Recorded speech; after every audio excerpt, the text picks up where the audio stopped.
Ok, lo que vamos a hacer entonces en este video es comenzar a resolver la guía de trabajos prácticos número 3, que es como charlábamos el día viernes, referida a la resolución de problemas en el conjunto canónico. Y como habíamos comentado también, ¿sí? Los tres primeros problemas de esta guía hacían referencia a sistemas que ya habíamos trabajado en el conjunto microcanónico. En el primer caso estamos hablando del gas ideal, ¿sí? De n partículas no interactuantes.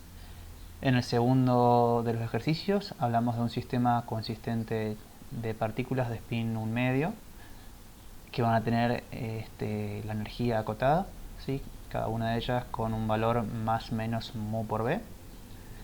Y en el tercero de los problemas hablábamos de el caso de el gas ultrarrelativista, ¿sí? Que era el último ejercicio de la guía anterior. Bien, vamos a abocarnos entonces primero al primero de los ejercicios.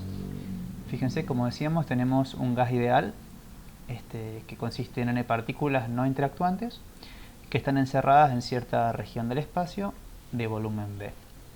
¿Sí? Y se nos va a pedir calcular cuál es la función de partición del sistema y a partir de la función de partición del sistema calcular la función de energía libre de Helmholtz y la energía interna U.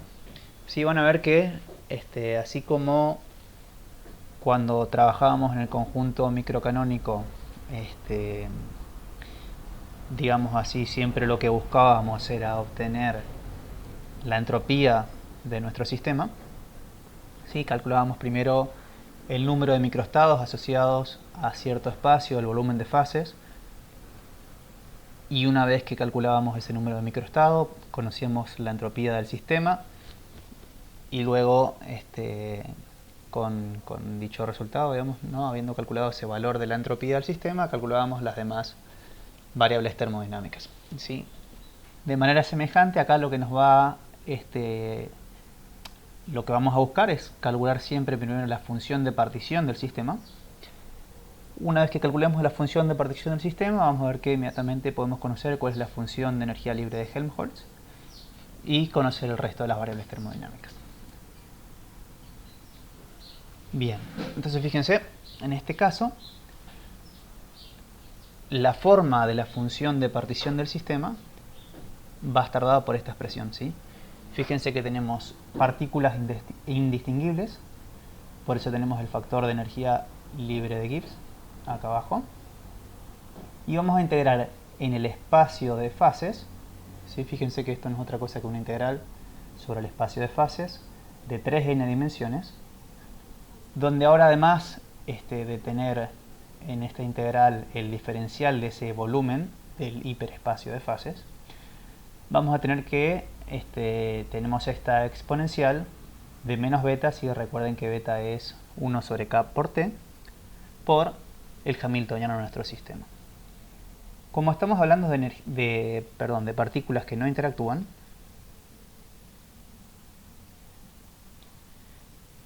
vamos a ver que la función de partición del sistema, z de b de n partículas, no va a ser otra cosa que el producto de las funciones de partición de cada una de las partículas. Sí, eso va, de todos modos vamos a ver que ahora sale naturalmente si partimos de la expresión 3.1. Fíjense que como estamos considerando este gas ideal de partículas que son no interactuantes, la energía del sistema, el hamiltoniano del sistema, va a estar dado por esta expresión, ¿sí? Lo único que tenemos es la energía cinética de cada partícula. Y un detalle no menor es que justamente este hamiltoniano y por ende esta función que están en el integrando es independiente de las coordenadas generalizadas, ¿sí? De ese modo vamos a tener que la integral sobre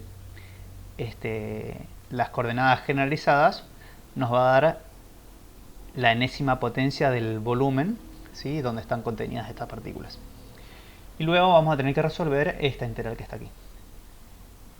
Sí, fíjense, es la integral de la exponencial de menos beta p cuadrado sobre 2m, donde la variable de integración son los momentos generalizados. Bien, Fíjense que para cada uno de esos momentos generalizados la integral tiene la misma expresión, es decir, vamos a tener una productoria sobre 3n términos de integrales que tienen esta forma que está acá. Sí, fíjense que lo único que hemos hecho es hacer un cambio de variable donde a beta sobre 2m, que es parte de lo que tenemos en el argumento de la exponencial, lo llamamos ahora a, ¿sí? Y tenemos que resolver esta integral. Fíjense que esta integral es par en la variable de integración, ¿sí? Cambiamos p por menos p y no cambia el integrando, de modo que lo que vamos a tener es que esta integral de arriba no es otra cosa que 2 veces la integral entre 0 e infinito de esta expresión. El único motivo, digamos, o el motivo para hacer este cambio, digamos así, o usar esta propiedad de que lo que estamos integrando es una función par, es el hecho de que esta integral que está acá, la integral entre 0 e infinito del diferencial de p, la exponencial de menos a por p cuadrado, es una integral definida que tiene un valor conocido, ¿sí? Fíjense que va a valer raíz de pi sobre a, ¿sí? Eso, si quieren lo miramos, así también se van acostumbrando, digamos, al uso. Lo pueden ver en la tabla de serie Young, ¿sí? Fíjense, si buscan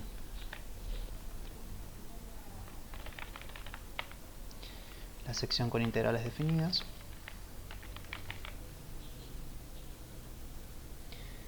bien, sí, van a buscar las integrales que contienen funciones exponenciales y era del tipo e a la menos a x cuadrado, ¿sí? La integral entre 0 e infinito de a la menos a x cuadrado, que es una función gaussiana justamente, no es otra cosa que un medio raíz de pi sobre a. Bien. Sí, fíjense que a ver, si pensamos o vamos haciendo también una comparación con lo que hemos visto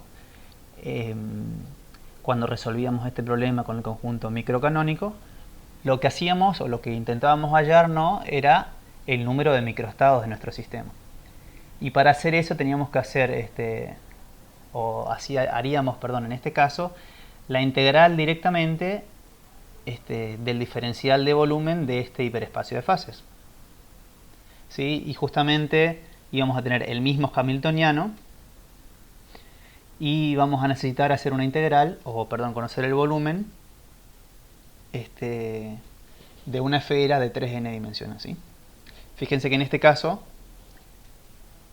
donde ahora tenemos integrando esta exponencial, vamos a tener, van a ver, digamos, también los ejercicios que siguen, que las expresiones o la resolución de las integrales es mucho más sencilla porque justamente no estamos teniendo que hallar el volumen de figuras poco usuales, digamos así, en un espacio de 3n dimensiones. Bien, trabajamos un poco más la expresión. Fíjense, lo único que hacemos es, ok, volvemos a la variable original, a no era otra cosa que beta sobre 2 por m. Realizamos esta productoria, ¿sí? Y vamos a llegar a esta expresión que tenemos aquí, ¿sí? Esta es la función de partición de nuestro sistema, análoga a lo que antes, análoga, digamos así, a el número de microestados de nuestro sistema en el conjunto microcanónico. Bien, como una cuestión de facilidad, digamos así, o sí, de practicidad para lo que viene, identificar también algunas cosas, lo que vamos a hacer es introducir lo que es la longitud de onda térmica de Broglie de una partícula cuántica de energía kT, ¿sí?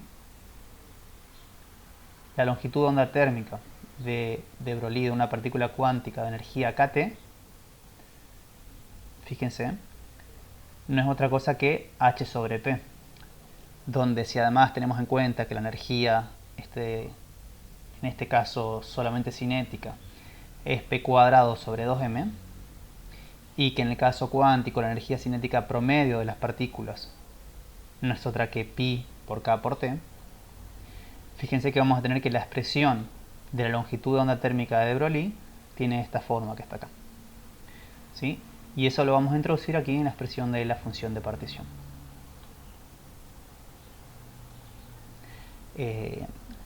Vale notar, digamos, ¿no?, que la longitud de onda de de Broglie va a ser una función que depende de la temperatura absoluta del sistema. Ok, entonces fíjense la expresión tan sencilla, digamos así, para la función de partición de nuestro sistema. No es otra cosa que la enésima potencia del volumen del recinto en el cual se encuentra nuestro gas sobre el factorial de número de partículas por esta longitud de onda térmica a la 3n. ¿Sí? Bien, hallada la función de partición, como decía al comienzo, lo que nos va a interesar encontrar es la función de energía libre de Helmholtz, ¿sí? Antes, cuando trabajábamos en el conjunto microcanónico, lo que hacíamos era hallar el número de microestados, hallar la entropía del sistema, hallar el resto de las variables termodinámicas. Aquí lo que hacemos es hallar la función de partición. Ahora vamos a intentar hallar la energía libre de Helmholtz y luego algunas variables termodinámicas de nuestro sistema. Bien, entonces, fíjense, la energía libre de Helmholtz no es otra cosa que la energía interna de nuestro sistema menos T por S, que eso es igual a menos K por T por el logaritmo natural de la función de partición. ¿Sí? Tenemos cuánto vale nuestra función de partición, es lo que está en la expresión 3.3. ¿Sí? Nos interesa ahora hallar cuál es esta función f. Fíjense, esto es sencillo, no hacemos otra cosa que expresar ahora menos K por T por el logaritmo natural de nuestra función de partición. Resolvemos esa expresión, ¿sí? Aplicamos propiedades del logaritmo. Fíjense que tenemos el primer término, que es asociado a lo que está en el numerador, y luego los dos términos asociados a lo que está en el denominador. Uy. Bien, lo voy a avanzar un poquito más rápido, ustedes lo pueden pausar de todos modos al video. Entonces fíjense que la energía libre de nuestro sistema va a estar dada por esta expresión que está acá.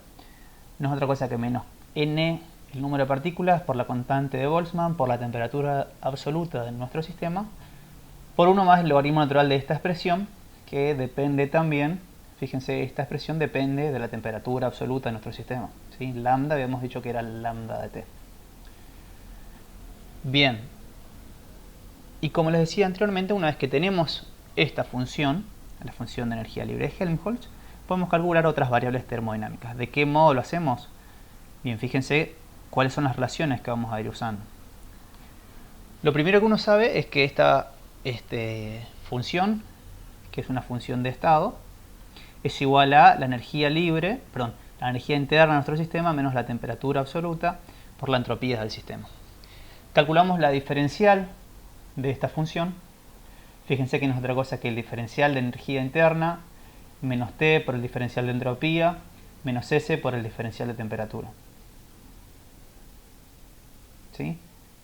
Y luego lo que hacemos es, calculamos cuál es el diferencial también de esta función, de la función energía interna de nuestro sistema, y vamos a encontrar el diferencial de la función de energía libre de Helmholtz en función de la presión de nuestro sistema y el cambio en el volumen del mismo, el potencial químico de nuestro sistema y el cambio en el número de partículas del mismo, y la entropía de nuestro sistema y el cambio de temperatura absoluta del mismo.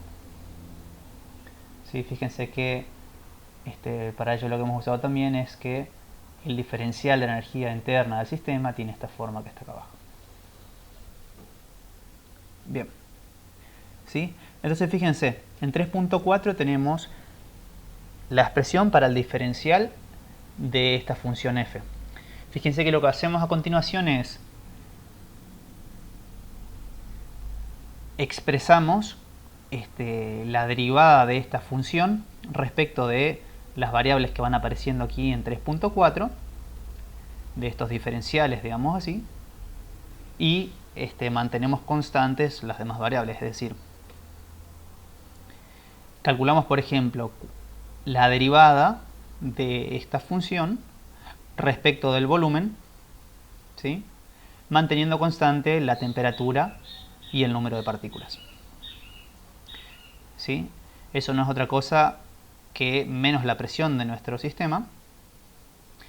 Y lo que resta hacer ahora es calcular justamente la derivada de f respecto de b. ¿Sí?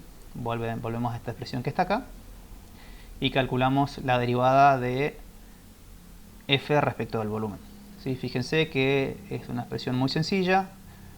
Resolvemos la derivada y de aquí en 3.5 fíjense que estamos hallando, por ejemplo, esto les va a sonar seguro muy conocido, que es la ecuación del gas ideal, ¿sí? Presión por volumen de nuestro sistema es igual a el número de partículas por la constante de Boltzmann por la temperatura absoluta del sistema.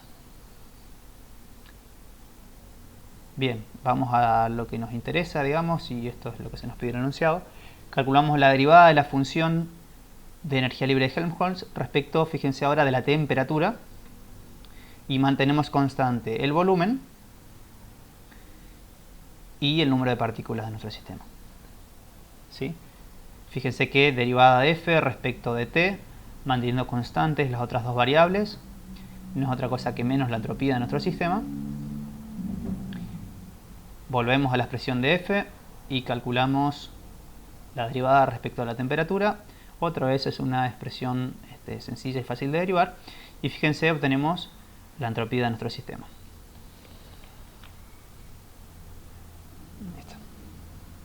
¿Sí? Donde otra vez lo dejamos expresado en términos de esta longitud de onda térmica de Broglie, que va a depender de la temperatura. ¿Sí? Pero fíjense cuán sencillo es, también a comparación de todos los desarrollos que hemos hecho para este mismo problema en el conjunto microcanónico, donde, digamos así, gran parte o el origen de que estas expresiones sean expresiones más sencillas de resolver, digamos así, a nivel matemático, el origen, iba a decir, ¿no?, reside en que en esta expresión que está acá, justamente estamos haciendo una integral donde ahora, en vez de nada más integrar el diferencial del volumen en un hiperespacio de fases de 3n dimensiones, ahora estamos incluyendo también la función, esta función exponencial, ¿sí?, donde cuando uno calcula la integral de la exponencial, donde en su argumento aparece una suma, ¿sí?, acá en realidad este hamiltoniano que está acá es el de cada una de las partículas. El hamiltoniano del sistema completo es el de las sumas de las p sub i al cuadrado sobre 2 veces la masa de cada partícula. Todas las masas son iguales. Fíjense que como tenemos la exponencial de una suma, eso lo podemos expresar como el producto de las exponenciales de cada término, de modo que esa integral que antes la hacíamos en 3n dimensiones, ahora la separamos en 3n integrales en una sola dimensión. ¿Sí? Eso es lo que tenemos acá. Tenemos 3n integrales, además todas iguales, cada una de ellas, cada una de las integrales en una sola dimensión. ¿Sí? Bien. Ok, hasta acá. Perfecto. Habiendo calculado la energía, fíjense, calculamos la función de partición del sistema. Calculamos la energía libre de Helmholtz del sistema. Calculamos la entropía de nuestro sistema, ¿sí?, habiendo, fíjense que además calculamos la energía de nuestro la entropía de nuestro sistema a partir de esta expresión, de la expresión, quiero decir, a partir de haber hallado la función f. ¿Sí? Hacemos una derivada, ya hallamos también la entropía. Y luego lo único que resta hacer es calcular la energía interna de nuestro sistema. ¿Sí? La energía interna de nuestro sistema no es otra cosa que la energía, la función de Helmholtz más la temperatura absoluta por la entropía. Fíjense, es F más T por S. F es esta expresión que está acá. Y luego nos resta multiplicar esto que está acá por T. Fíjense que voy a tener NKT y menos NKT y tengo que sumar esto que está acá a esto que está acá, ¿sí? Tengo signos distintos y estos dos términos son iguales, los dos logaritmos, ¿sí? Y me va a quedar este término que está acá, nkt 5 medios y menos nkt, ¿sí? Fíjense que es justamente 3 medios de n por la constante de Boltzmann por la temperatura. Bien.